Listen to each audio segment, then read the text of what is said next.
El ruido de las llaves del auto golpeando la mesa de madera barata resonó como un disparo en la cocina silenciosa, confirmando que mis ahorros de toda la vida se habían convertido en metal y caucho sin mi permiso. Soy Hortensia, tengo 68 años y durante 4 décadas manejé el puesto de abarrotes más duro del mercado central, pero mi yerno cree que soy una vieja senil que no sabe contar.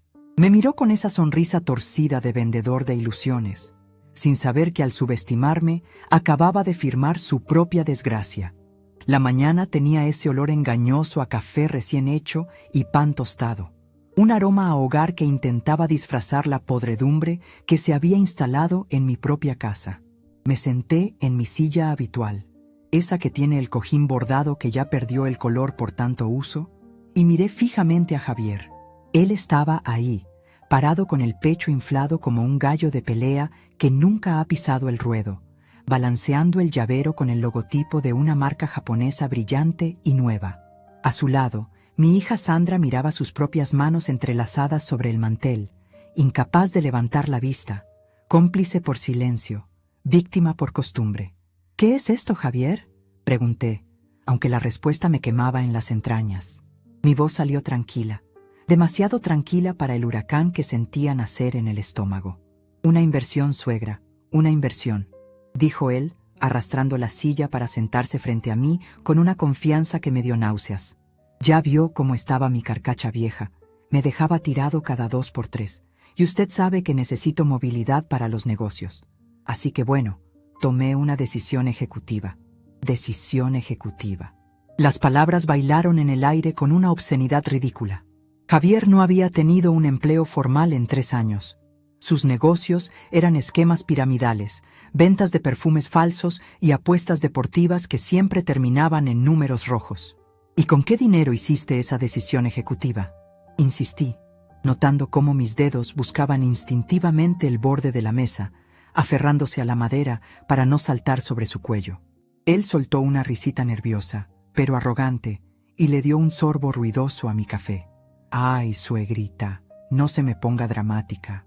Tomé prestada la libreta que tenía escondida en la caja de galletas del armario. 47,000 pesos. Digo, seamos honestos, usted ni usa esa plata. Ahí estaba, agarrando polvo, perdiendo valor con la inflación. Yo le hice un favor, puse ese dinero a trabajar. Ahora tenemos un auto del año, familiar, para que la llevemos a sus citas médicas con aire acondicionado. ¿No le parece un buen trato? Sentí un zumbido en los oídos. 47,000 pesos. No era una fortuna para un millonario, pero para mí eran las mañanas heladas cargando cajas de naranjas a las 4 de la madrugada. Eran los días que no comí carne para poder guardar un poco más. Eran mi seguro para no ser una carga, para mi funeral, para mis medicinas. Ese dinero no era papel, era mi sudor cristalizado, mi tiempo de vida sacrificado en el mercado de abastos, peleando con proveedores y cargadores para que nadie me robara un centavo. Y este hombre, este parásito con colonia barata, me lo había arrebatado mientras yo dormía en la habitación de al lado. Miré a Sandra, mi niña, la que crié sola cuando su padre se fue por cigarros y nunca volvió. Esperaba que dijera algo, que gritara, que le lanzara el café a la cara, pero solo se encogió más en su silla.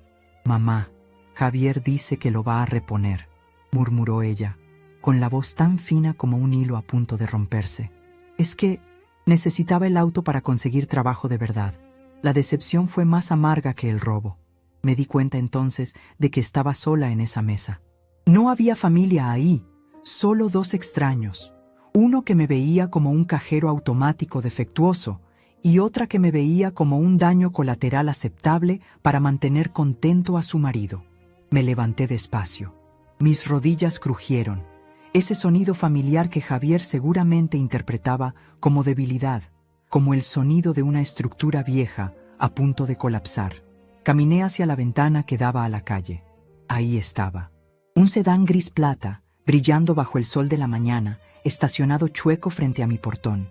Se veía obsceno ahí, pagado con mi vejez. ¿Entraste a mi cuarto mientras dormía?, pregunté sin voltear a verlos. «No lo diga así, suena feo», se defendió Javier, con la boca llena de pan. «Solo entré despacito, no quería despertarla». «Usted duerme profundo, suegra», Ronca un poquito, de hecho. La invasión, la violación de mi santuario. Mi cuarto era el único lugar donde yo todavía era Hortensia, la mujer fuerte, no la abuela, no la suegra. Había rebuscado entre mis cosas, había tocado mis recuerdos, había abierto esa vieja lata de galletas danesas donde guardaba la libreta y los recibos bancarios envueltos en un pañuelo de seda. Me giré para enfrentarlo. Él esperaba gritos, esperaba el llanto de una anciana impotente, los reproches que se los lleva el viento. Estaba preparado para aguantar un sermón de 10 minutos y luego seguir con su vida, manejando mi dinero por la ciudad. Pero yo no soy esa mujer. Yo soy la que negociaba precios con camioneros de 2 metros en los andenes de carga. Yo soy la que sacó a machetazos a un ratero de mi puesto en el 98. Mis manos, llenas de manchas por la edad y callos que nunca se fueron, han contado más dinero del que Javier verá en toda su triste vida. Lo miré directo a los ojos, esos ojos marrones y vacíos de moral. «Qué bueno, Javier», dije, esbozando una sonrisa que no llegó a mis ojos. «Qué bueno que tengas auto nuevo. Disfrútalo». La confusión cruzó su rostro por un segundo, reemplazada rápidamente por un alivio petulante. «¿Ves, Sandra?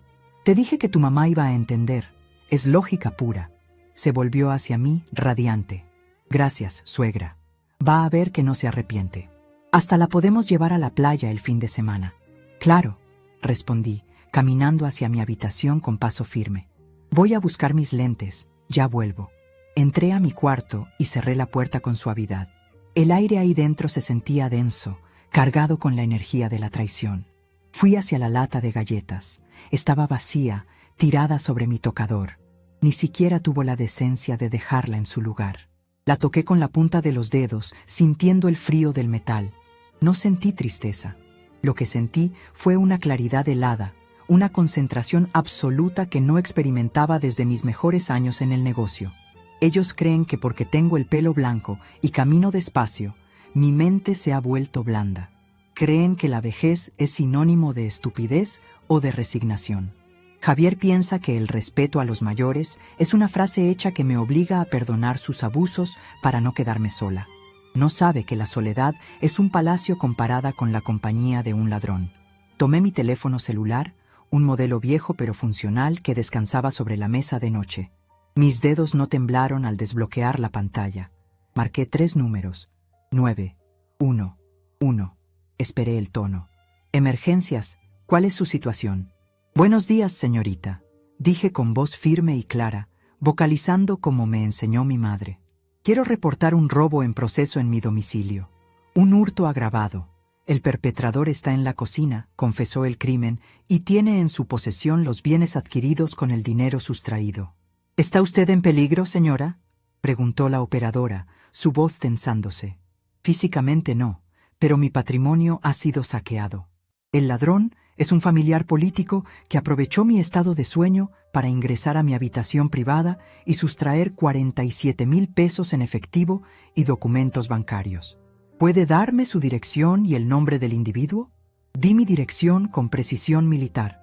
Calle, número, color de la fachada, referencias. «El individuo se llama Javier Méndez. Está desayunando en mi cocina y, señorita...». Hice una pausa, mirando mi reflejo en el espejo del armario. Vi a una mujer con arrugas, sí, pero con la mandíbula cuadrada y la mirada de quien no se deja pisotear. «Dígale a los oficiales que el sujeto cree que tiene mi consentimiento. Necesito que vengan preparados para una detención. No voy a retirar los cargos. Unidad en camino, señora. Manténgase en un lugar seguro». Colgué el teléfono y lo dejé suavemente sobre la cama.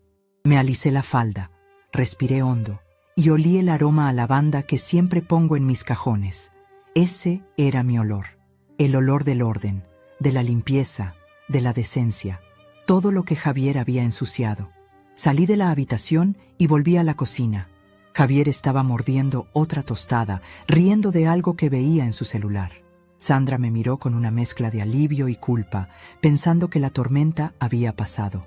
«¿Todo bien, suegra?», preguntó él sin levantar la vista. «Todo perfecto, Javier». Me senté de nuevo frente a él, cruzando las manos sobre la mesa. «Solo estaba pensando en lo que dijiste. Tienes razón. El dinero guardado no sirve de nada. Hay que darle uso». «Exacto. Usted sí sabe. Por eso nos llevamos bien, porque en el fondo usted tiene mente de tiburón como yo. Mente de tiburón, pobre iluso. Él era un pez globo, todo aire y espinas inútiles. Yo era la marea que estaba a punto de arrastrarlo. Me serví un poco más de café, aunque estaba frío. Lo bebí despacio, saboreando cada segundo de silencio. Podía escuchar el reloj de pared marcando el tiempo. Tic, tac, tic, tac.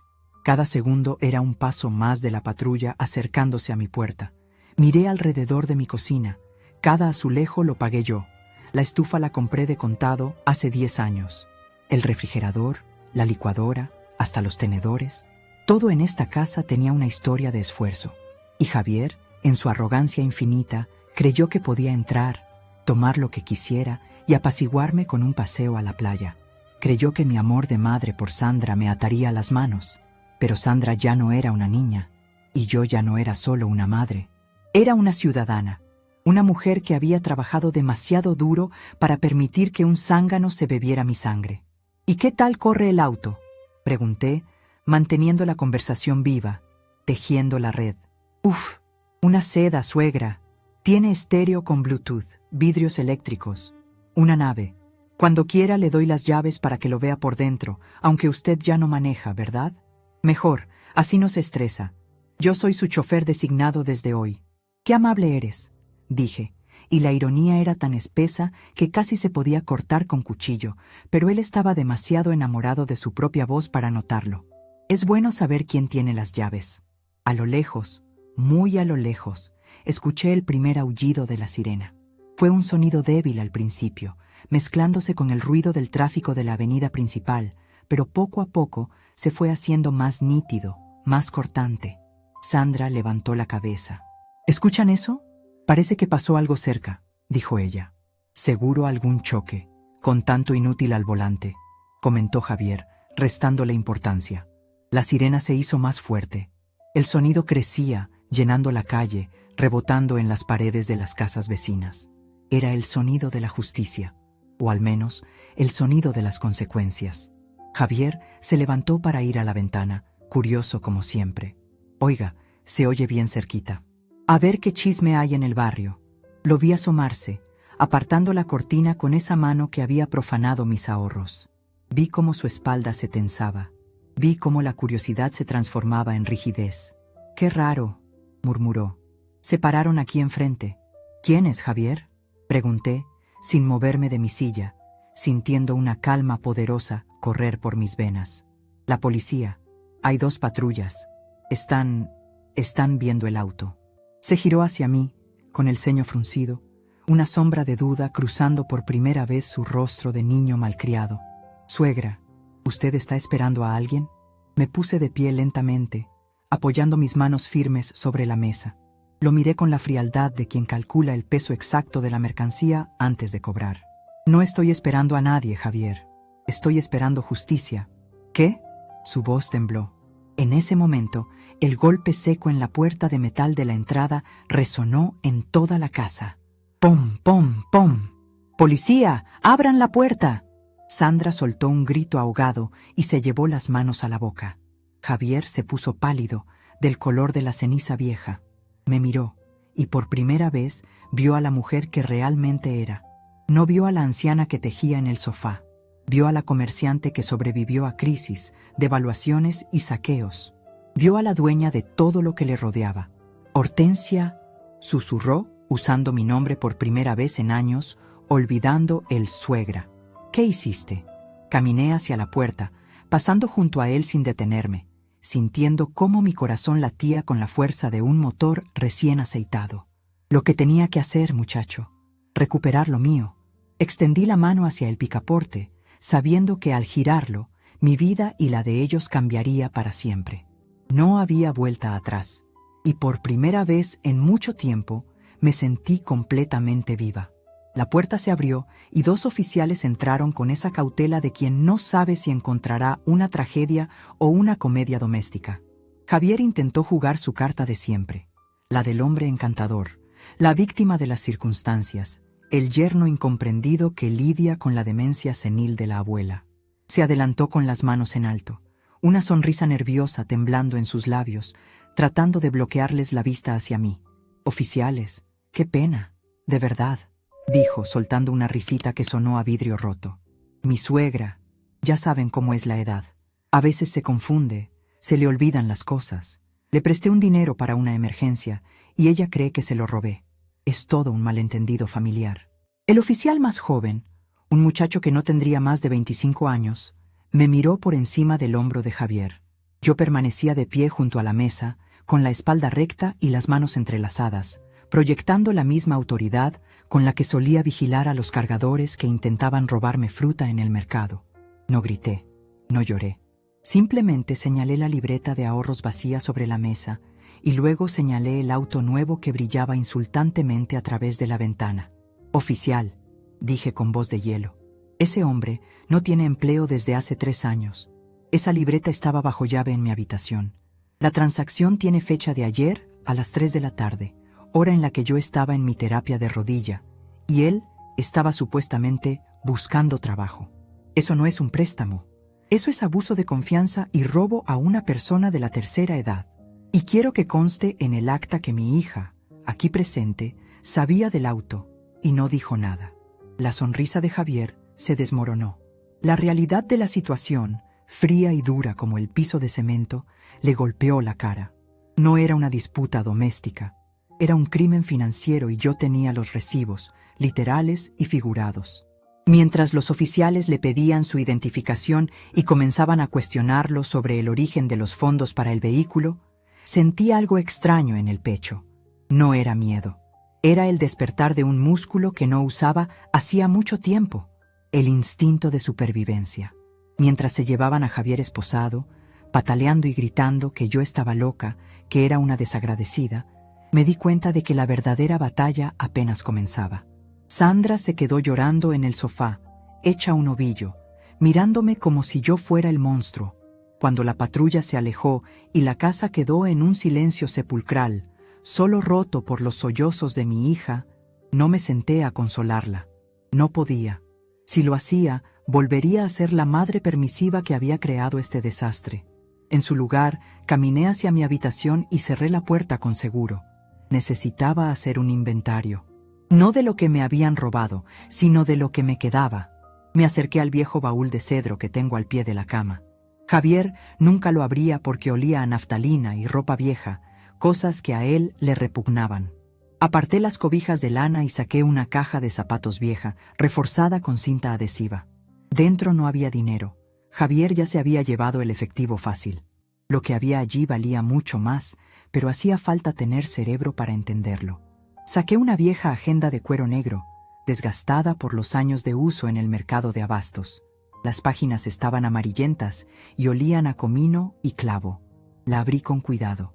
Allí, escritos con mi propia letra apretada, estaban los nombres y números de teléfono de personas que me debían favores, lealtades forjadas en décadas de comercio.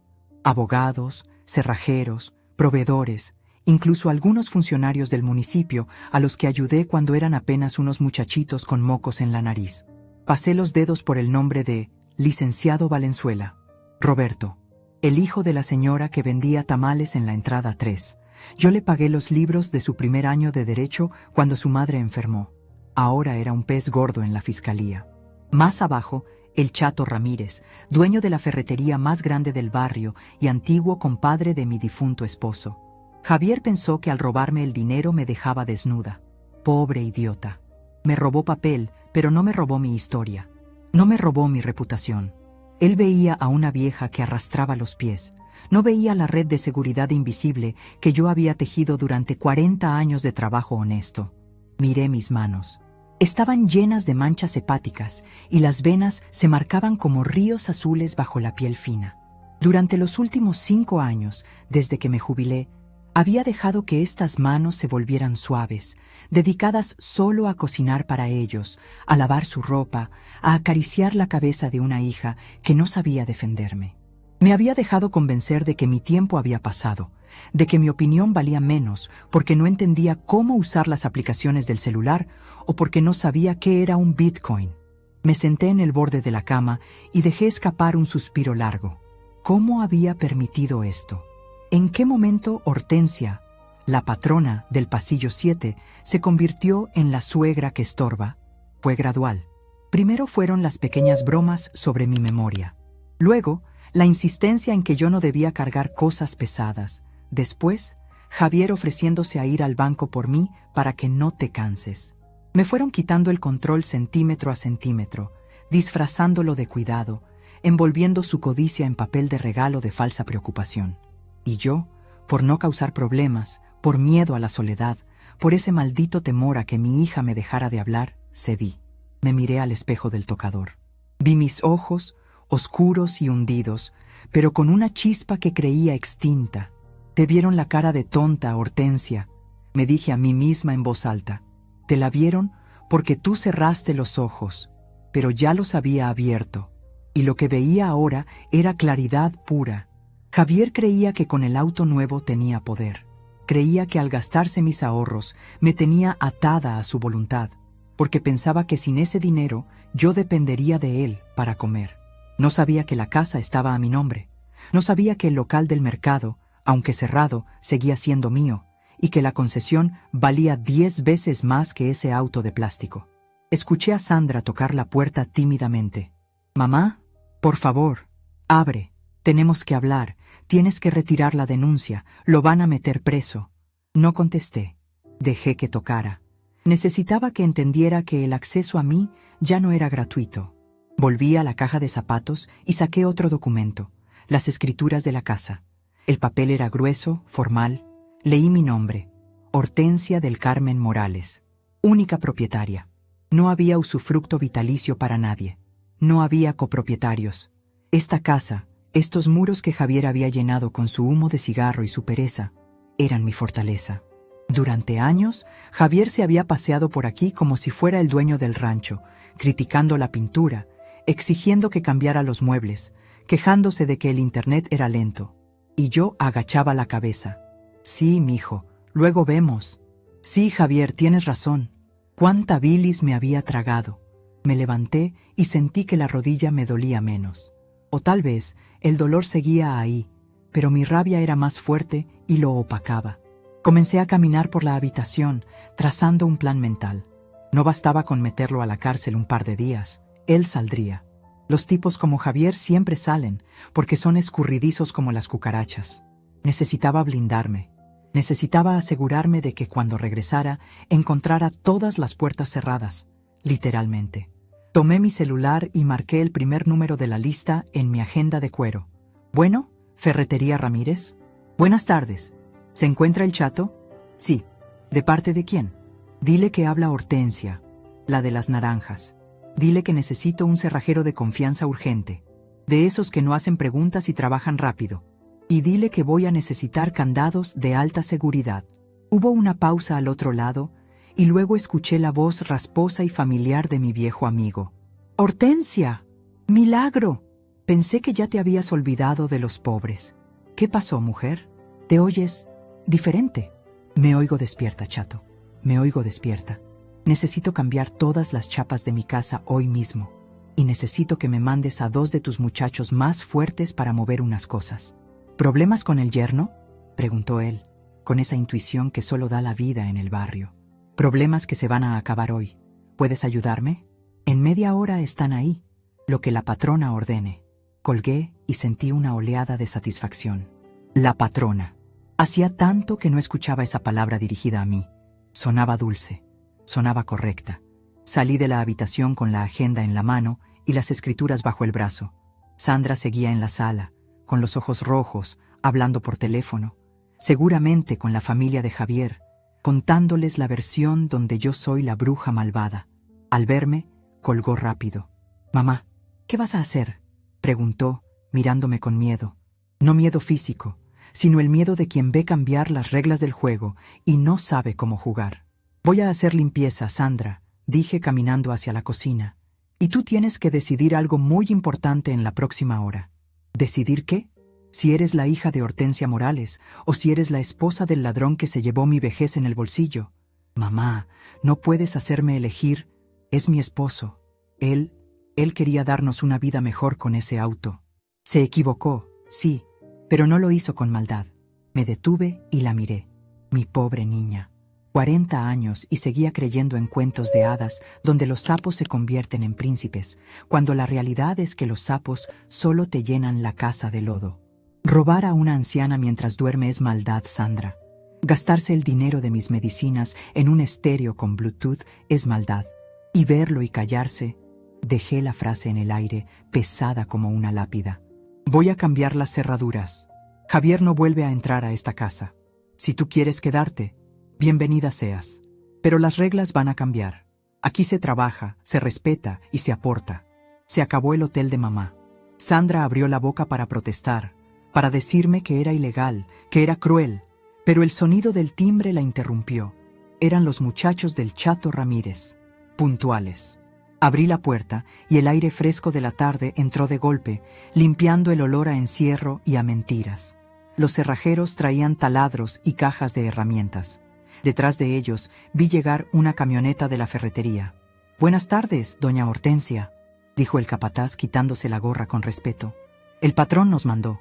Dijo que usted manda». Asentí, sintiendo cómo mi columna se enderezaba otro poco. «Pásenle, muchachos. Empiecen por la puerta principal. Quiero una chapa de doble cilindro. Y luego quiero que saquen todas las cosas que están en el cuarto de visitas y las pongan en la banqueta». «¿Todo, señora?», preguntó el muchacho, mirando de reojo a Sandra, que sollozaba en el rincón. «Todo. Ropa, zapatos, pesas y esa colección de revistas ridículas. Si no es mío o de mi hija, va para afuera». Mientras los taladros comenzaban a zumbar, devorando el metal de las viejas cerraduras que Javier había cruzado tantas veces con impunidad, me senté en mi silla habitual de la cocina. Pero esta vez no me sentía pequeña. Puse la libreta de contactos sobre la mesa y busqué el siguiente número. Era el turno del abogado. Miré por la ventana. El auto nuevo seguía ahí, con la cinta amarilla de la policía alrededor, como un monumento a la estupidez humana. Pronto se lo llevarían al corralón como evidencia. Javier estaba en una celda. Sandra estaba en la encrucijada de su vida. Y yo estaba tomando café. Pero esta vez, el sabor no era amargo. Sabía a tierra, a fuerza, a retorno. Habían despertado a la comerciante. Y la comerciante estaba a punto de cobrar todas las facturas pendientes, con intereses moratorios. La puerta de la cocina se abrió de nuevo y entró uno de los cerrajeros con una caja de cartón llena de trofeos de fútbol de plástico de Javier. «¿A la basura, jefa?». Lo miré y una sonrisa tenue cruzó mi rostro. «A la calle. Que la basura la recoja el camión municipal». Esto apenas empezaba. Javier pensó que el dinero era su poder. No sabía que mi poder estaba en mi nombre, en mis amigos y en la voluntad de acero que él confundió con huesos frágiles. Mañana, todo el barrio sabría quién es quién. El peso de las llaves nuevas en el bolsillo de mi delantal se sentía diferente al de las anteriores. Estas eran más pesadas, de bronce sólido, frías al tacto y con dientes afilados diseñados para no ceder ante cualquier maña. Me levanté antes de que el sol despuntara, como lo he hecho los últimos 50 años, pero esta vez no había café preparado ni olor a pan tostado. La casa estaba en un silencio absoluto, ese tipo de quietud que precede a las tormentas eléctricas. Sandra no había salido de su cuarto. Podía escuchar sus pasos arrastrados al otro lado de la pared, yendo de la cama al baño y del baño a la cama, seguramente con el teléfono pegado a la oreja, recibiendo instrucciones de la familia de Javier sobre cómo ablandar a la vieja. Pobre muchacha, no entendía que yo no era carne dura que se ablanda a golpes. Yo era el hueso que se te atora en la garganta si intentas tragar sin masticar. Me vestí con mi ropa de salir, una falda gris bien planchada, una blusa de botones blanca y mis zapatos negros de suela de goma, esos que aguantan caminatas largas sobre el asfalto caliente. No me iba a quedar encerrada esperando a que vinieran a llorarme. La mejor defensa es un ataque bien organizado, y mi campo de batalla siempre ha sido la calle. Antes de salir, revisé la agenda de cuero. Tenía una cita a las 8 en punto con Roberto Valenzuela, el licenciado.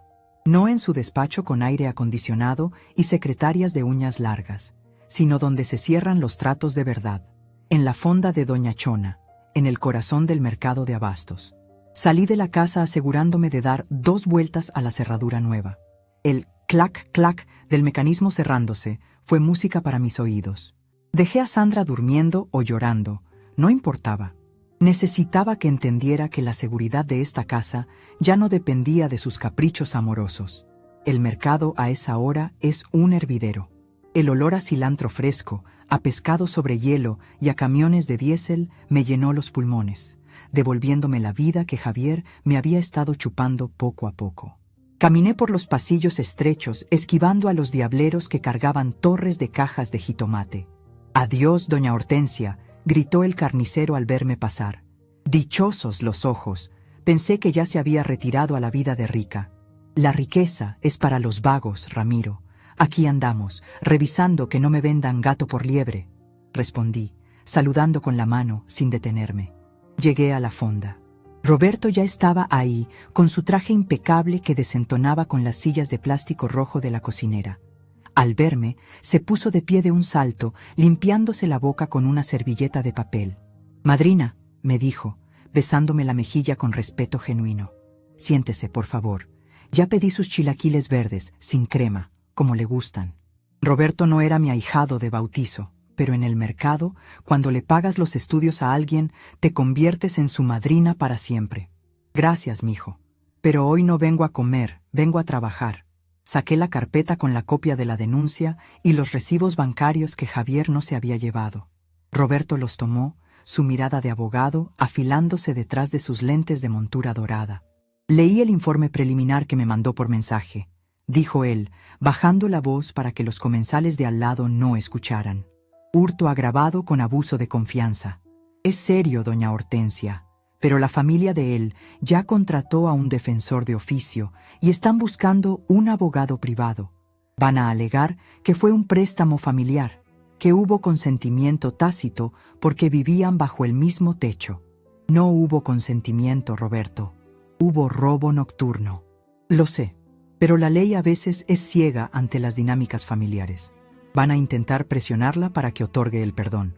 Dirán que es un malentendido, que él iba a reponer el dinero». Lo miré fijamente, con esa mirada que usaba para negociar el precio de la tonelada de naranja. «Escúchame bien, Roberto. No quiero el dinero de vuelta. Bueno, sí lo quiero, pero eso no es lo principal. Quiero que se quede adentro lo suficiente para que aprenda que mi casa no es su caja chica. Y quiero blindar mi propiedad. Sandra es débil, y si yo falto mañana, ese zángano le va a quitar hasta los dientes de oro». Roberto asintió, sacando una pluma fuente de su saco. «Entonces cambiamos la estrategia. No solo vamos por lo penal. Vamos a meter una demanda civil por daño patrimonial y vamos a solicitar una orden de restricción inmediata. Si él se acerca a menos de 100 metros de su casa o de su persona, va de regreso al bote sin fianza. Pero necesito algo más, madrina. Necesito testigos de que él no aportaba nada a la casa». Sonreí. Esa era la parte fácil. Tengo las libretas de la tienda de la esquina donde fiaba los cigarros a mi nombre. Tengo al vecino que le prestaba la herramienta porque Javier vendió la mía. Y tengo a Sandra. Aunque a ella todavía tengo que trabajarla un poco. Con eso armamos el caso. Yo me encargo de la fiscalía. Usted encárguese de que su hija no abra la puerta. Salí de la reunión con el estómago lleno de chilaquiles y el espíritu lleno de pólvora. Pero no regresé a casa todavía. Tenía que hacer una parada más estratégica. Fui al puesto de la güera Inés, la vendedora de chismes más eficiente que cualquier red social. «¡Hortensia!», chilló Inés desde atrás de su montaña de chiles secos. «¡Qué milagro! Me contaron que hubo patrullas en tu casa ayer. ¿Qué pasó? ¿Se te metieron a robar?». Me acerqué al mostrador, sabiendo que cada palabra que dijera sería retransmitida a todo el barrio en menos de una hora. «Ay, Inés, si te contara. No se metieron a robar.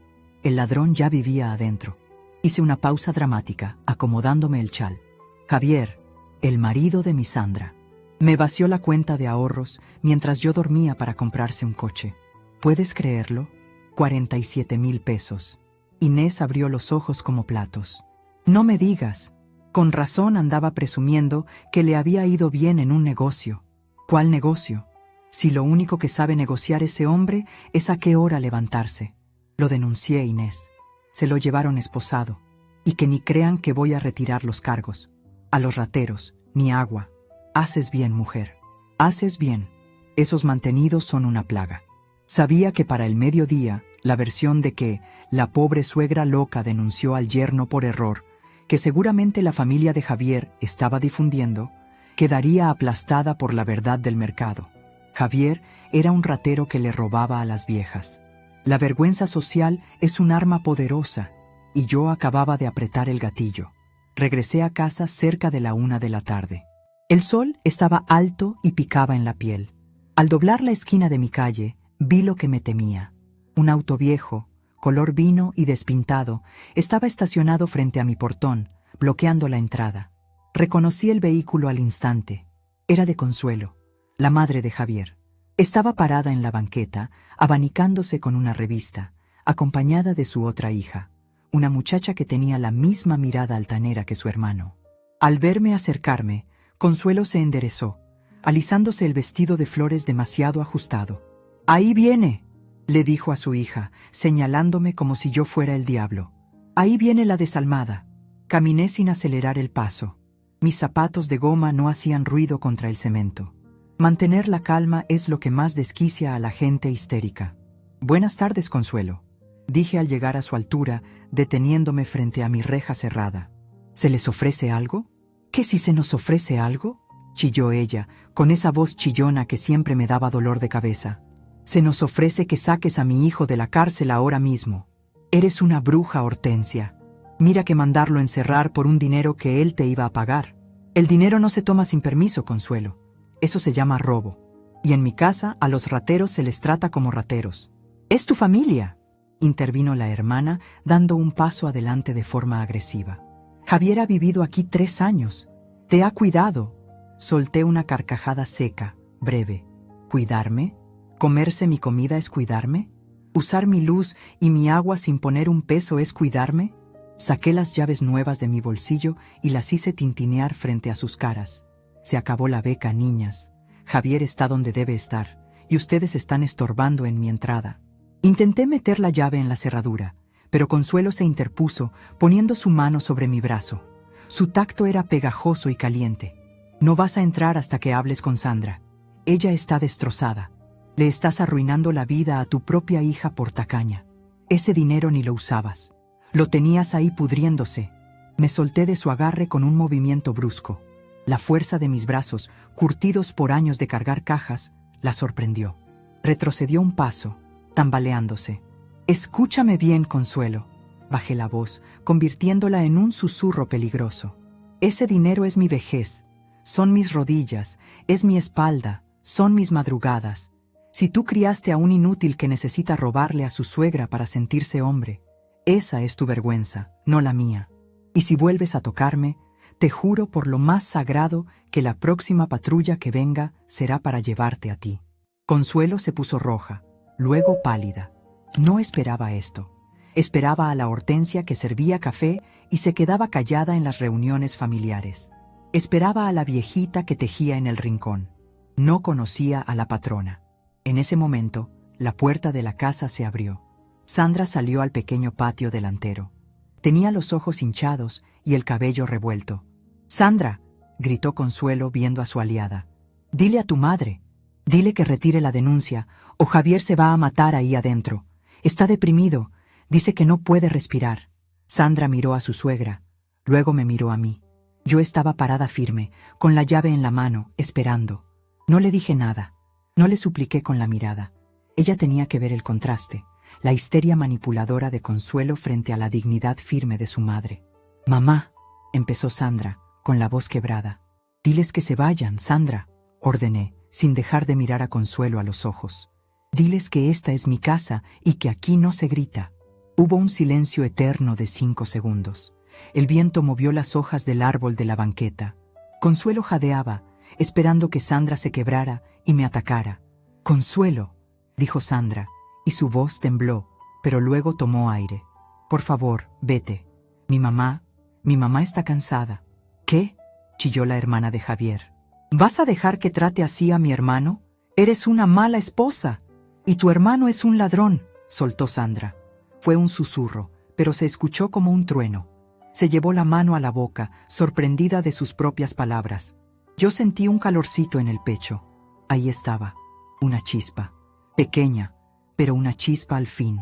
Abrí la reja, entré y la cerré de inmediato en las narices de Consuelo. «Esto no se queda así», gritaba la mujer mientras yo empujaba suavemente a Sandra hacia el interior de la casa. «Vamos a traer abogados. Les vamos a quitar la casa por daño moral». Cerré la puerta principal y pasé los 3 cerrojos nuevos. El ruido de la calle se apagó de golpe. Sandra se dejó caer en el sofá, temblando. «Mamá, Consuelo dice que tienen un abogado muy bueno, que nos van a demandar porque Javier dice que él pagó la remodelación del baño el año pasado». Me quité el chal y lo colgué en el perchero con calma. «Que digan misa, hija. El baño lo pagué yo con el aguinaldo de tu papá que tenía guardado. Y tengo la factura de los azulejos y del plomero a mi nombre. Javier lo único que hizo fue escoger el color de la pintura y pintar mal una pared. Fui a la cocina y puse agua a hervir. Necesitaba un té de tila, y Sandra necesitaba uno doble. Mientras el agua se calentaba, saqué mi libreta de nuevo. «¿Con quién vas a hablar ahora?», preguntó Sandra, limpiándose las lágrimas con la manga de su suéter. «Con nadie. Estoy revisando mis cuentas». Me senté frente a ella. «Sandra, necesito que entiendas algo. La guerra apenas empieza. Javier no se va a quedar quieto. Va a intentar manipularte desde la cárcel. Te va a llamar, va a llorar, te va a decir que lo perdonas o se mata. Es su guión de siempre. Ya me llamó», confesó ella bajando la cabeza. «Me llamó hace una hora desde un teléfono prestado. Dijo que todo fue por amor a mí, que quería el auto para llevarme a pasear porque me veía triste». «¿Y tú le creíste?». Sandra dudó. Esa duda era el peligro. Esa duda era la grieta por donde Javier podía volver a meterse. «No sé, mamá». Se oía muy sincero. Suspiré y tomé sus manos entre las mías. Estaban frías. «Hija, el amor no roba. El amor no miente. Si quisiera verte feliz, se habría puesto a trabajar de barrendero, de albañil, de lo que fuera, para comprarte un helado con su propio dinero. Robarme a mí es faltarte al respeto a ti». El celular de Sandra sonó en ese momento. Era un número desconocido. Ella lo miró con pánico. «¿Es él o su abogado?». «Contesta», le dije. «Pero pon el altavoz, quiero escuchar». Sandra deslizó el dedo con temblor. «Bueno, señora Sandra Méndez». Era una voz de hombre, rasposa y autoritaria. No era Javier. «Hablo de parte del despacho Gómez y Asociados. Represento al señor Javier Méndez. Le informo que estamos preparando una contrademanda por difamación y secuestro de bienes, ya que su madre se niega a devolver las pertenencias personales de mi cliente». Sentí cómo la sangre me hervía, pero mantuve la cabeza fría. Le hice una seña a Sandra para que no hablara y acerqué mi rostro al teléfono. «Buenas tardes, licenciado», dije con voz clara. «Aquí habla Hortensia, la dueña de la casa y de los bienes. Le informo que las pertenencias de su cliente, que consisten en 3 cajas de ropa y una colección de revistas, están en la banqueta desde ayer a las 5 de la tarde. Si no las han recogido, es probable que ya se las haya llevado el camión de la basura o algún indigente. En cuanto a la difamación, le sugiero que revise los antecedentes penales de su cliente antes de amenazarme. Tengo al licenciado Valenzuela de mi lado, y créame, él tiene mucha curiosidad por saber de dónde sacó Javier el dinero para pagarle a usted, si se supone que está en la ruina». Hubo un silencio al otro lado de la línea. Mencionar a Valenzuela había sido un golpe maestro. En el mundo legal de esta ciudad, todos sabían que Roberto Valenzuela era un perro de presa. «¿Valenzuela lleva el caso?», preguntó el hombre con un tono mucho menos agresivo. «Así es, y tiene pruebas de fraudes anteriores de su cliente. Así que, si yo fuera usted, le pediría sus honorarios por adelantado, porque Javier no tiene ni en qué caerse muerto». Colgué la llamada antes de que pudiera responder. Sandra me miraba con la boca abierta, como si acabara de ver a la Virgen. «Mamá, ¿cómo sabes hablar así? Parecías una abogada». «No soy abogada, Sandra. Soy comerciante. Y en el comercio aprendes a oler el miedo y la mentira. Ese tipo es un leguleyo barato que solo quería asustarte». Me levanté para servir el té. Mientras vertía el agua caliente en las tazas, sentí una punzada de cansancio en la espalda baja, pero la ignoré. No había tiempo para dolores. «Sandra», dije, dándole la taza humeante, «hoy en la noche vamos a tener que hacer algo difícil». «¿Qué cosa?». «Vamos a revisar tu cuenta bancaria y vamos a revisar si hay deudas a tu nombre que tú no sepas. Porque si Javier fue capaz de robarme a mí, que soy la que tiene el carácter fuerte. No quiero ni imaginarme lo que ha hecho con tu firma. Sandra palideció aún más, si es que eso era posible. Mamá, hace unos meses me pidió que firmara unos papeles en blanco. Dijo que eran para un seguro de vida para mí. Cerré los ojos un segundo, pidiéndole paciencia al cielo. Ahí estaba, la siguiente bomba. Bueno, dije abriendo los ojos y tomando un sorbo de mi té, sintiendo cómo el calor me reanimaba. Pues prepárate, porque mañana vamos a ir al banco. Y si ese desgraciado te endeudó, te juro por la memoria de tu padre que no va a salir de la cárcel hasta que tenga el pelo tan blanco como el mío. Miré por la ventana hacia la calle. El auto de Consuelo ya no estaba. Habían huido, por ahora, pero volverían. Siempre vuelven. Sin embargo, algo había cambiado en el aire de la casa. Ya no olía a miedo, olía a té de tila y a determinación. Saqué de mi bolsa un objeto que había comprado en el mercado, en el puesto de cerrajería. Era un candado nuevo, grueso y pesado, para el portón trasero. «Ten», le dije a Sandra, poniéndolo sobre la mesa. «Ve a ponerlo en la puerta del patio. Tú ciérralo.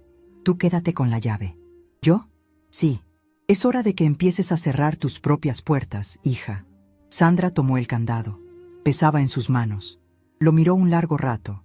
Luego se levantó despacio y caminó hacia el patio trasero. Escuché el clic metálico del cierre. Fue un sonido pequeño, pero para mí sonó como el disparo de salida de una nueva vida. Javier creyó que había robado a una vieja indefensa. No sabía que al quitarme el dinero, me había quitado también el miedo a perderlo todo. Y no hay enemigo más peligroso que quien ya no tiene nada que perder, solo mucho que cobrar. Me acerqué al calendario de la cocina y marqué la fecha de hoy con un círculo rojo.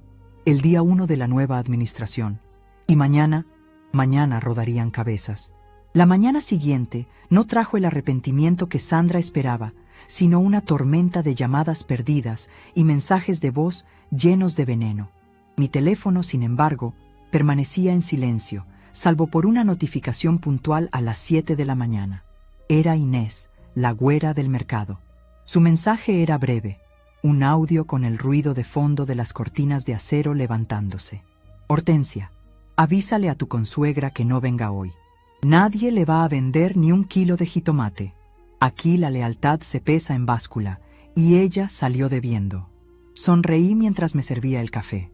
La justicia de los tribunales es lenta y a veces ciega, pero la justicia del mercado es rápida, brutal y tiene memoria de elefante. Consuelo, la madre de Javier, tenía una pequeña fonda económica al otro lado de la ciudad, pero compraba sus insumos en nuestro mercado porque yo siempre le conseguía precio de mayoreo con mis conocidos. Hoy, por primera vez en años, iba a conocer el precio real de la vida, sin mi protección. Sandra salió de su cuarto con los ojos hinchados, arrastrando los pies. Parecía un fantasma en su propia casa. «Mamá», el abogado de Javier llamó. «Dice que si no vamos a su despacho a las 10 para llegar a un acuerdo reparatorio, van a proceder con la demanda por daño moral contra mí. Dice que soy cómplice por omisión». Dejó el celular sobre la mesa como si fuera una granada sin seguro. «Que ladren, hija.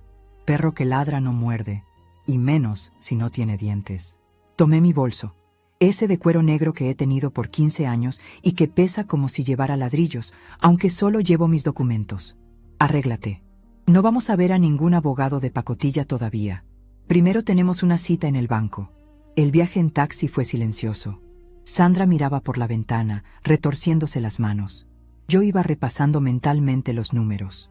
Javier era un vago, sí, pero los vagos son creativos cuando se trata de no trabajar. El robo de los 47,000 pesos era solo la punta del iceberg. Yo lo sentía en mis huesos, esos que predicen la lluvia y las desgracias. Entramos a la sucursal bancaria con el aire acondicionado, golpeándonos la cara. El guardia de seguridad, un hombre mayor con bigote canoso, me saludó con un asentimiento. «Buenos días, doña Hortensia. ¿Viene a ver al gerente Castillo?» «Así es, don Luis. Y vengo con prisa». No hice fila. Caminé directo al escritorio de la secretaria del gerente. Ella intentó decirme que necesitaba cita, pero al ver mi expresión, esa que usaba cuando un proveedor intentaba entregarme fruta podrida, levantó el teléfono de inmediato. «Señor Castillo, doña Hortensia está aquí». «Sí, Dice que es urgente. 5 minutos después, estábamos sentadas en la oficina de vidrio. El señor Castillo, un hombre que conocí cuando era cajero y yo depositaba las ganancias de la semana en bolsas de papel, nos miraba con preocupación. Doña Hortensia, me enteré de lo del retiro irregular. El sistema no lo marcó como fraude porque se hizo con la clave correcta, pero no venimos por eso, Castillo. Lo interrumpí, poniendo las manos sobre el escritorio. Eso ya está en la fiscalía. Venimos a revisar el historial crediticio de mi hija. Quiero saber todo. Tarjetas, préstamos personales, créditos de nómina, todo lo que tenga la firma de Sandra Méndez. Sandra se encogió en su silla. Mamá, yo no he pedido nada. Solo firmé esos papeles del seguro que dijo Javier. Castillo tecleó en su computadora. El silencio se estiró, tenso como una liga a punto de romperse. Vi cómo sus cejas se juntaban, primero con duda, luego con alarma. Sandra, dijo él, girando la pantalla hacia nosotras. ¿Tú autorizaste un crédito de libre inversión hace 6 meses? No, susurró ella. ¿Y una tarjeta de crédito Platinum con límite de 80,000 pesos? No, yo ni siquiera trabajo ahorita. Pues aquí aparecen, y están topadas, ambas. El crédito de libre inversión fue por 150,000 pesos. El dinero se transfirió a una cuenta a nombre de, ajustó sus lentes, Javier Méndez, bajo el concepto de préstamo conyugal. Sentí un golpe en el estómago, pero no dejé que se notara. Sandra soltó un sollozo ahogado, llevándose las manos a la boca. 230,000 pesos, murmuró ella. Mamá, me endeudó por 230,000 pesos. Más los intereses moratorios, porque no se ha pagado el mínimo en 3 meses, añadió Castillo con voz grave. Sandra, estás en buró de crédito con calificación negativa. Si esto sigue así, te van a embargar. Miré a mi hija. Vi cómo se rompía algo dentro de ella. No era tristeza.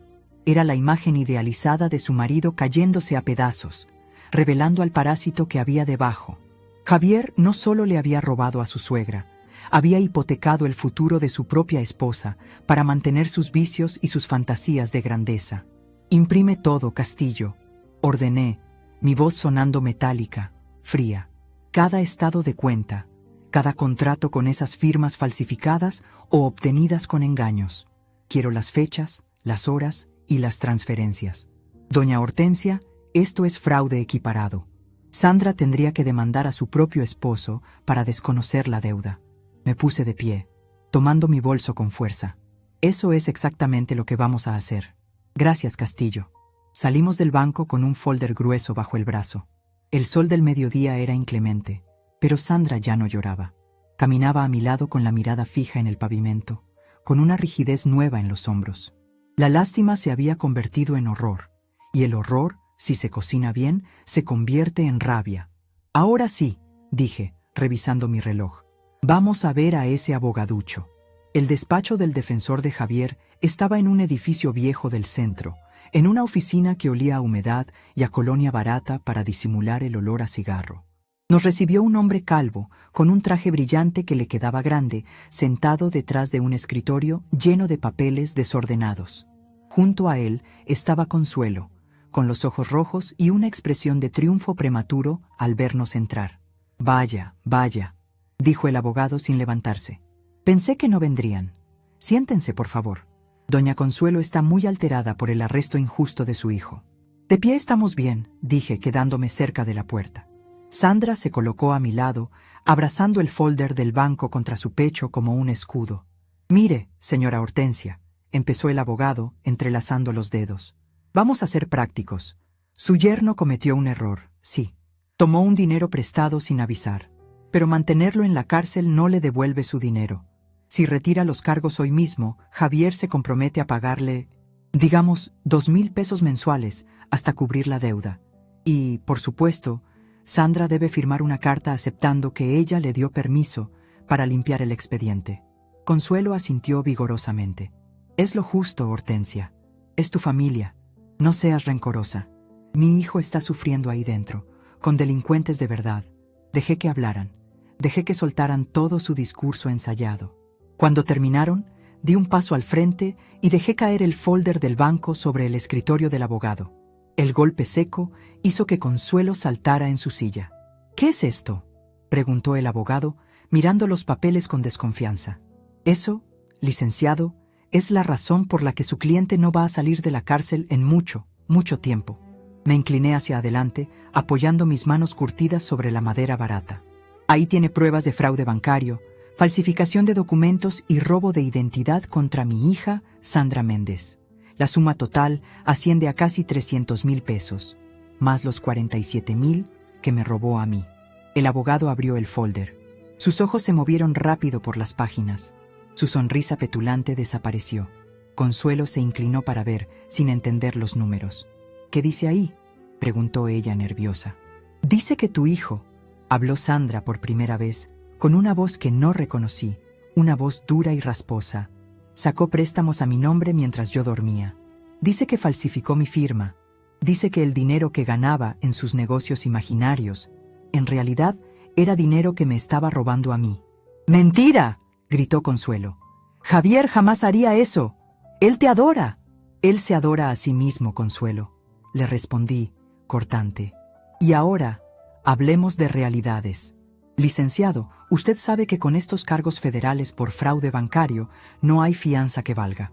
Javier se va a quedar adentro durante todo el proceso. Y le aviso una cosa más. Mi abogado, el licenciado Valenzuela, ya solicitó el congelamiento de cualquier cuenta asociada a Javier Méndez». El abogado palideció al escuchar el nombre de Valenzuela. Sabía que estaba fuera de su liga. «Señora, podemos negociar. Si meten estos cargos, Javier se hunde. Podemos vender el auto nuevo, recuperar algo. El auto ya está decomisado», dije con una sonrisa fría. «Y no venimos a negociar, venimos a avisar. Sandra va a tramitar el divorcio contencioso mañana mismo. Y usted, Consuelo». Me giré hacia ella. La mujer temblaba, mezcla de furia y miedo.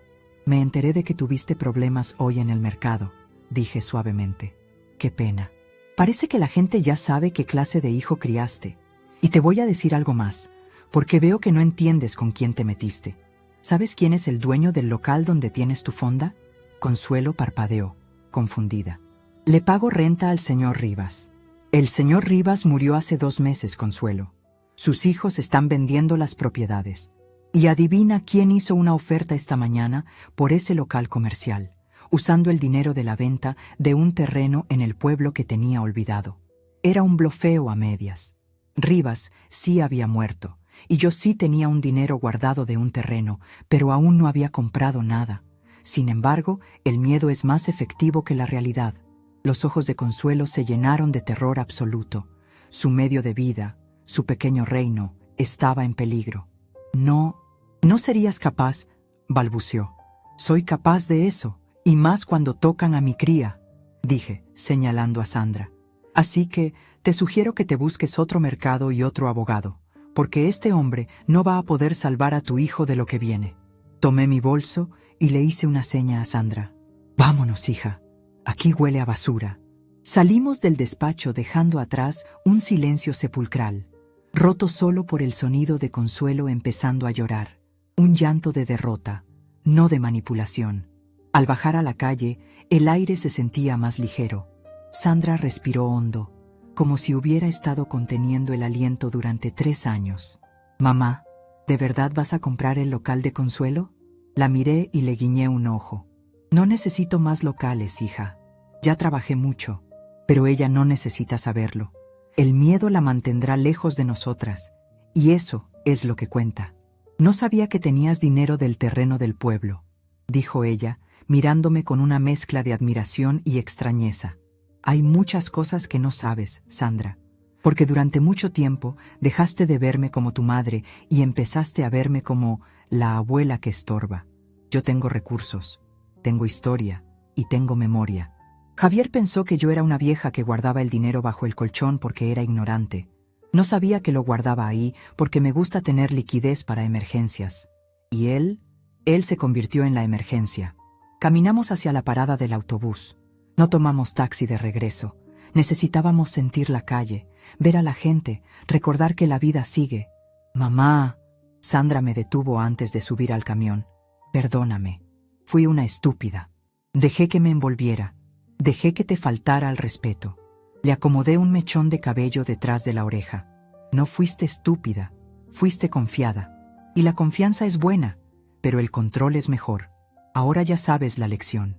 Lo que importa es qué vas a hacer con ella. Voy a trabajar, dijo ella, con una determinación que le endureció la mandíbula. Voy a pagar esa deuda, aunque me tarde 10 años. No quiero que tú la pagues. Es mi error. Esa es mi hija, sonreí. Pero no te preocupes, el abogado Valenzuela dice que podemos pelear la deuda con el banco demostrando el fraude. No vas a pagar por los lujos de ese delincuente, pero vas a trabajar, sí, conmigo. Vamos a reabrir el puesto del mercado. ¿El puesto? Pero si lleva cerrado 3 años, pues ya es hora de abrirlo. La gente necesita buena fruta, y nosotras necesitamos mantener la mente ocupada. Además, miré hacia el horizonte, donde las nubes de la tarde empezaban a formarse. Necesito enseñarte el negocio, porque algún día yo no voy a estar, y no voy a permitir que ningún otro Javier venga a quitarte lo que es tuyo. Llegamos a casa al atardecer. El auto de Consuelo no estaba. Nadie nos esperaba. La casa estaba en silencio, protegida por los candados nuevos y por nuestra nueva actitud. Sandra fue directo a la cocina, pero no a llorar. Sacó una bolsa de basura grande y empezó a vaciar la alacena de todas las porquerías que le gustaban a Javier. Las papas fritas, las galletas baratas, las salsas picantes que nos manchaban el mantel.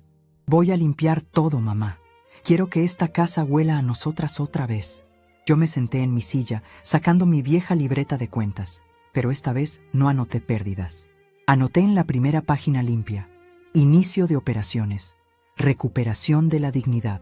Mi teléfono sonó de nuevo. Era Roberto Valenzuela. Madrina, buenas noticias. El juez dictó prisión preventiva justificada. Javier se queda adentro todo el juicio. Y, algo más. Parece que al revisar sus antecedentes, encontraron una orden de aprehensión vieja en otro estado por estafa piramidal. Este pajarito no va a volar pronto. Gracias, Roberto. Mándame la factura de tus honorarios. Ni lo piense. Esto es por la familia. Además, ver la cara del abogado contrario cuando usted sacó los papeles del banco, eso no tiene precio. Me lo contaron en los juzgados, ya es leyenda. Colgué y miré a mi hija, que fregaba el suelo con una energía furiosa. Javier estaba encerrado, Consuelo estaba neutralizada. Y yo había dejado de ser la víctima para convertirme en la arquitecta de mi propio destino otra vez. Pero no canté victoria todavía. Sabía que la bestia herida es peligrosa. Y aunque Javier estaba en una celda, su veneno seguía circulando en las deudas y en el corazón roto de mi hija. La batalla legal estaba ganada, pero la batalla emocional apenas comenzaba. Me levanté y busqué en el cajón de los cubiertos. Saqué el juego de llaves del local del mercado. Estaban frías y pesadas. Mañana, al amanecer, volvería a mi reino. Y que se cuide cualquiera que piense que una mujer mayor es presa fácil, porque podrían descubrir, demasiado tarde, que en realidad se metieron en la guarida de la loba. Miré el espacio vacío donde antes estaba el auto nuevo en la calle. Ya no me dolía el dinero perdido. Ese dinero había sido el precio de una entrada en primera fila para ver la verdad. Y la verdad, aunque cara, siempre vale la pena. Sandra, la llamé. Deja eso. Mañana nos levantamos a las 4. ¿A las 4? Sí. La mejor mercancía se compra de madrugada, y nosotras vamos a empezar desde cero, pero con la mejor calidad. Ella asintió, secándose el sudor de la frente. Sí, mamá, a las 4. El miedo se había ido, lo que quedaba era trabajo. Y para eso, las mujeres de esta familia tenemos manos de sobra. El sonido de la cortina metálica subiendo a las 4:30 de la mañana tiene una música propia. Es un chirrido agudo, oxidado y violento, que para cualquier persona normal sería una tortura, pero para mí es el himno de la resurrección. Han pasado 6 meses desde que mi yerno, Javier, decidió que mi dinero se veía mejor convertido en un auto que en mi cuenta de ahorros. 6 meses desde que mi casa dejó de ser un hotel para parásitos y volvió a ser un hogar. Sandra estaba a mi lado, frotándose las manos por el frío de la madrugada. Ya no usaba esos pijamas de seda que le gustaban a Javier para verse bonita en la casa. Ahora traía puesto un mandil de mezclilla gruesa, botas de trabajo y el cabello recogido en una trenza apretada, idéntica a la que yo usaba a su edad. «Mamá, llegaron los camiones de la papaya Maradol», me dijo, señalando hacia el andén de carga. «El don Beto dice que nos guarda 10 cajas, pero quiere que le paguemos de contado». «Pues ve y revísalas primero, Sandra», le contesté, acomodando los limones en pirámides perfectas sobre el mostrador. «Que no te quiera ver la cara de nueva. Si tienen un solo golpe, le bajas el precio o que se las venda a los jugueros». La vi alejarse con paso firme entre los diableros y los estibadores. Hace medio año, mi hija no se atrevía ni a pedirle la sal al mesero por miedo a molestar. Hoy la veía discutir el precio de la fruta con hombres que llevan 30 años en el negocio y no retrocedía ni un centímetro. Esa era mi verdadera ganancia.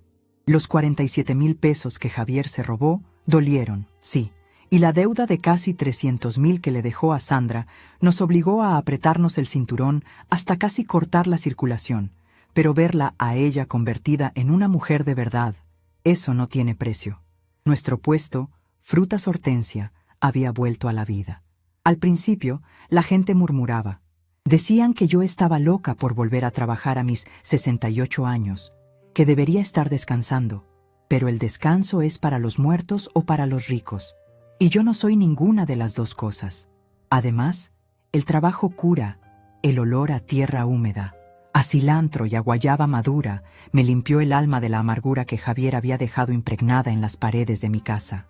A eso de las 8 de la mañana, cuando el mercado estaba en su punto máximo de ebullición, vi acercarse una figura conocida. Caminaba despacio, mirando al suelo, esquivando los charcos de agua jabonosa. Era Consuelo. Se veía más vieja. No vieja sabia como yo, sino vieja gastada. El tinte rubio de su cabello tenía 3 dedos de raíz gris y traía el mismo vestido de flores de aquella vez, pero ahora le quedaba grande. Se detuvo frente a mi puesto, dudando si acercarse o salir corriendo. Yo no dejé de pesar unos kilos de tomate para una clienta.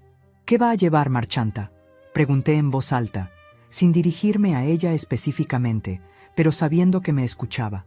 Consuelo se acercó tímidamente. La gente alrededor, los otros locatarios que conocían la historia al derecho y al revés, bajaron la voz para escuchar. «Aquí en el mercado no hay secretos, y la lealtad es una moneda más valiosa que el dólar». «Buenos días, Hortensia», murmuró ella, retorciendo la correa de su bolsa.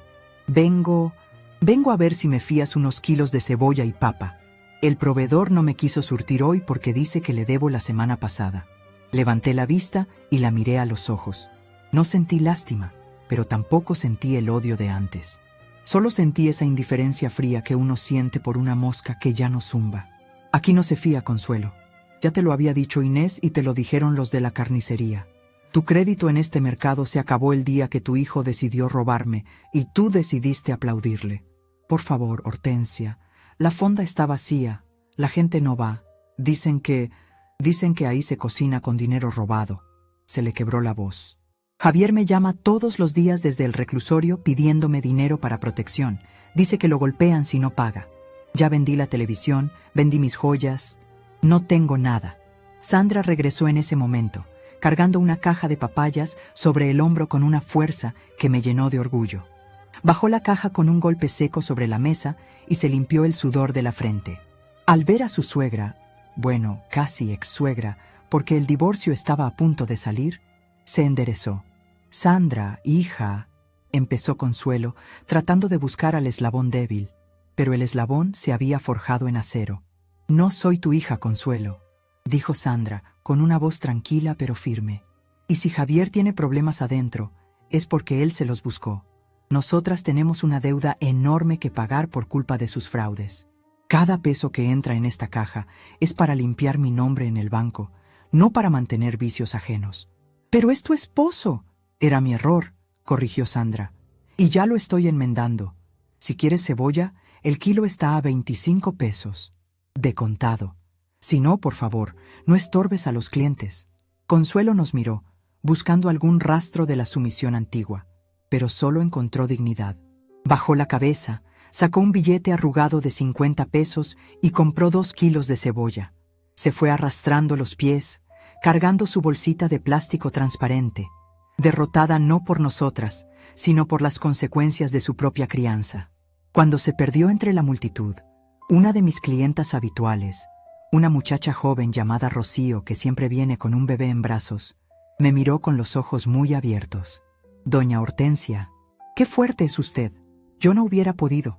Mi marido a veces me agarra dinero de la quincena y yo no le digo nada para no pelear. Dejé de acomodar los chiles y me limpié las manos en el delantal. Me acerqué a la muchacha y le tomé la mano suavemente. Mija, escúchame bien.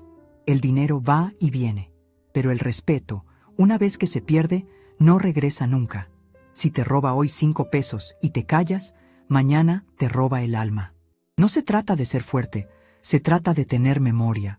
Nosotras, las mujeres, a veces creemos que aguantar es amar, pero aguantar es solo enseñarles que pueden seguir pegando. La muchacha asintió, con los ojos llenos de lágrimas, y apretó a su bebé. Gracias, doña Hortensia. No me des las gracias. Mejor cuida tus centavos y ponlos a tu nombre. Y si ese muchacho no trabaja, mándalo a volar antes de que te deje sin plumas. Esa tarde, mientras contábamos el dinero de la venta del día, me di cuenta de algo importante. El mercado no solo era mi negocio, se había convertido en mi escuela y en mi púlpito. Muchas mujeres del barrio venían a comprar fruta, pero se quedaban por el consejo. Veían a Sandra, que antes caminaba con la cabeza gacha y ahora dirigía a los cargadores con silbidos y órdenes precisas. Veían que era posible salir del agujero. La deuda del banco seguía ahí, pesada y fea.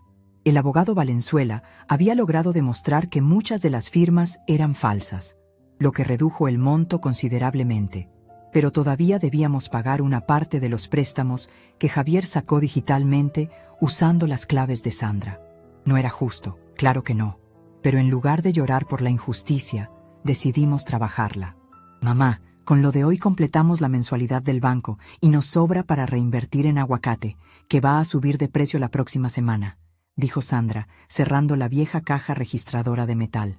Bien pensado, el aguacate es oro verde. Oye, dudé un momento. Llegó una carta del juzgado hoy en la mañana a la casa. Sandra se tensó un poco, pero no se rompió. ¿Es la sentencia? Sí. 5 años por fraude equiparado, abuso de confianza y robo, sin derecho a fianza por los antecedentes y el riesgo de fuga. Y la orden de restricción es permanente. Sandra soltó el aire que tenía contenido. Se recargó en el mostrador y miró hacia el techo de lámina del mercado, donde se filtraban los últimos rayos de sol de la tarde. ¿Sabes qué siento, mamá? ¿Tristeza? No. Alivio. Siento como si me hubiera quitado unos zapatos que me apretaban desde hace años. Me miró y sonrió. Una sonrisa genuina que le llegaba a los ojos. Gracias por despertarme. Si no hubieras marcado al 911 esa mañana, creo que yo seguiría ahí, sentada en la cocina, viendo cómo se gastaba nuestra vida. Tú te despertaste sola, hija. Yo solo hice sonar la campana. Cerramos el puesto. Bajar la cortina metálica al final del día tiene otro sonido. Es un golpe seco, definitivo, de misión cumplida. Caminamos hacia la parada del autobús, pero esta vez no íbamos con prisa ni con miedo. Al pasar por la calle principal, vi un lote de autos usados. Ahí, en la primera fila, con un letrero de «Se vende, remate judicial», estaba el auto. El famoso sedán gris plata por el que Javier había vendido su libertad y la paz de su familia. Ya no se veía brillante. Estaba sucio, con polvo de la calle y una llanta baja. Sandra se detuvo a mirarlo. Mira nada más, tanta tragedia por ese pedazo de lámina. Así son las ilusiones de los tontos, hija. Brillan mucho un día y al siguiente son chatarra. Nosotras no. Nosotras somos como el comal de barro. Entre más fuego nos meten, más duro nos ponemos. Llegamos a la casa. El olor a lavanda me recibió al abrir la puerta. Ya no había olor a cigarro, ni trofeos de plástico, ni malas vibras. En la mesa de la cocina, donde empezó toda esta pesadilla, ahora había un florero con girasoles que Sandra había traído del puesto. Me senté en mi silla, esa con el cojín bordado. Mis rodillas me dolían. Sí, mis manos estaban ásperas y tenía tierra bajo las uñas. Estaba cansada hasta los huesos, pero era un cansancio dulce, el cansancio del que construye, no del que soporta. Saqué mi libreta de ahorros nueva. La anterior, la que Javier vació, la guardé de recuerdo para no olvidar nunca lo que cuesta la confianza ciega. En esta nueva libreta, Los números eran modestos todavía. Apenas unos miles de pesos que íbamos juntando después de pagar las deudas y los gastos. Pero cada centavo ahí escrito era nuestro. Nadie nos lo había regalado y, por Dios santo, nadie nos lo iba a quitar. Sandra se sentó frente a mí con 2 tazas de té de canela. Mamá, estaba pensando, el local de al lado del nuestro en el mercado, el que era de don Rivas. ¿Sí? La miré con curiosidad. Escuché que los hijos todavía no lo venden. Consuelo sigue ahí, pero no paga la renta y la van a desalojar el próximo mes. Estaba pensando que, cuando terminemos de pagar la deuda, tal vez podríamos rentarlo nosotras. ¿Y para qué queremos 2 locales, muchacha? Para expandirnos. Tú siempre quisiste vender semillas y especias, no solo fruta. Y yo, bueno, yo tengo algunas ideas para vender jugos y ensaladas preparadas para los oficinistas. Me quedé callada, mirándola. Vi en sus ojos el brillo de la ambición. No la ambición vulgar de Javier, que quería dinero fácil sin sudar. Era la ambición de la comerciante, la que ve una oportunidad y calcula el trabajo necesario para lograrla. Era la misma mirada que tenía mi esposo, y la misma que he tenido yo toda la vida. Sonreí, tomando mi taza de té. Jugos y ensaladas. Suena bien. Pero vas a tener que levantarte a las 3 de la mañana para picar la fruta. A la hora que sea necesaria, patrona, respondió ella, guiñándome un ojo. Patrona. Ya no me molestaba que me dijeran así. Antes sentía que era un título pesado, una carga. Ahora entendía que era una medalla. Había defendido mi castillo, había salvado a mi princesa, aunque ella tuvo que aprender a usar la espada también, y había derrotado al dragón, que resultó ser solo una lagartija con ínfulas de grandeza. Javier pensó que al robarme mis ahorros me dejaba en la ruina. Pobre iluso. No entendió que mi verdadera riqueza no estaba en el banco. Mi riqueza estaba en mi capacidad de levantarme cuando me tiran, en la red de amigos que me sostienen, y en la sangre guerrera que corre por mis venas, y ahora, por fin, corre libre por las de mi hija. Bebí el té, sintiendo el calor bajar por mi garganta. Mañana sería otro día de lucha. Habría que pelear precios, cargar cajas y aguantar el frío. Y no lo cambiaría por nada del mundo, porque mientras tenga fuerzas para estar de pie y voz para defender lo mío, nadie volverá a tocar ni un pelo de esta familia. Me levanté para ir a dormir. Pasé la mano por el respaldo de la silla de Sandra. Descansa, socia. Mañana hay que ir a ver ese local de al lado. Si vamos a soñar en grande. Ella sonrió. Yo apagué la luz de la cocina, pero la casa no quedó a oscuras.